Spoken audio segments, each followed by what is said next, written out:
In this episode, we're going to discuss quantity versus quality, a fantastic idea I recently picked up by reading James Clear's book, Atomic Habits.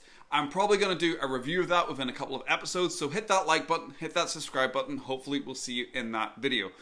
But today, we're going to discuss this idea, quality versus quantity. It's kind of a little bit of a side idea. It was actually in one of the chapters where he was discussing an idea called action versus motion. And he discussed this test that was done within a school with a group of students that focused on quality versus quantity. Now, this idea lit me up like a Christmas tree. All of a sudden, I was like, wow, that's such a great idea when it comes to habits. And it's a little bit of a side point away from what James Clear talks about in his book, which I'll discuss again when I do a review. But I really want to drill down and focus on this idea of quality versus quantity. And if you hang on to the end of the video, I'm going to discuss how I accidentally have been using quantity versus quality in my own life. And I only really found out that that's what I'd been doing when I read James's book. But let's focus in on this idea again. The example that he gave in the book, I've already just touched on it, but I'm going to speak to it further now, is around a group of students that were split into two in a class of photography students, that were split into two in a class. One group were told to focus on quality, the other group was told to focus on quantity. The group that focused on quality took less photographs because they spent a lot of time reading and researching and trying to set up the perfect scene to take the perfect photograph, and they got really deep into the educational side of taking a great photograph. The quantity group just started banging out photographs all over the place, just taking photographs, looking at them, iterating, pivoting, taking more photographs. At the end of the year, who do you think had the best quality? The group that had been studying quality, or the group who had just been taking lots of photographs? Well, in the book, and you probably already have worked it out in your head, it was actually the quantity group came up with a better quality. Through the art of actually doing, they were able to produce a higher level of photograph just because they had more practice. Where the other group was spending too much time trying to set up for the best photograph, they didn't really learn the actual art of taking a good photograph.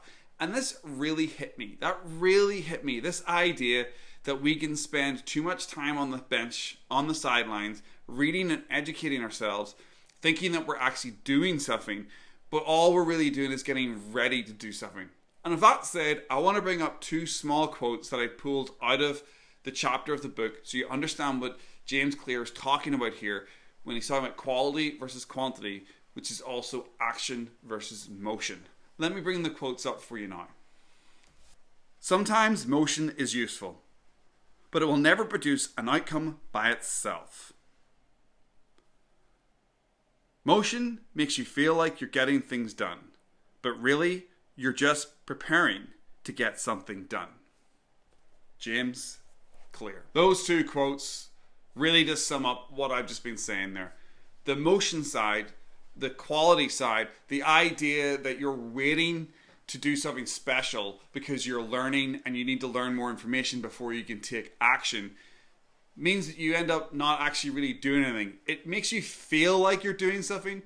That 15th podcast you've just listened to, that 10th book of the year you've just read, that's great. And you may feel a sense of achievement out of that.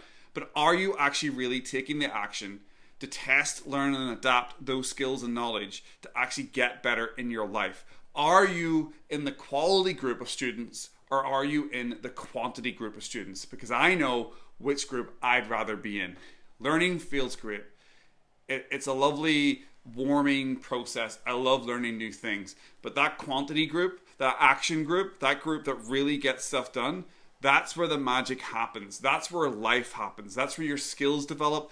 That's how you end up climbing corporate ladders. That's how you end up starting your own business. That's how you end up making more money in your life, getting more personal freedom.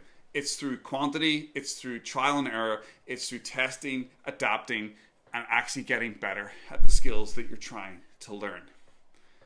This idea was something that really touched me within the book, because I definitely think at some points within my career of learning, my personal development career, my struggling to succeed journey, I have definitely focused on listening to podcasts, reading books, thinking that that was actually pushing me forward, and not really seeing a lot of change happening in my environments, but then wondering, but I'm reading all these books, I'm listening to all these podcasts, why aren't things getting better? It's because I was focusing on improving the quality of my thinking, improving the quality of my learning, without actually improving the quantity of my action and output and actually making things better for me. And that's where I want to discuss how I've been accidentally using quantity to get better at something over the last 3 or 4 years. It's right here on YouTube. I realized when I read James Clear's book, I have a living example of quantity over quality. I have never really focused on quality on YouTube. Yes, I've improved my lighting. Yes, I bought myself a camera. Yes, I try to use a little microphone. And through trial and error, I have actually tried to be a better YouTuber. I've tried to improve the quality of my videos. And compared to myself, this video quality is 100 times better than my original videos. And I try to plan my videos a bit better. I try to segment them now into a little storytelling. All that came through trial and error, through just not really searching for quality, but just by turning the camera on, turning up, and putting the video out on a weekly basis and focusing on that quantity. And here I am today, not that much better.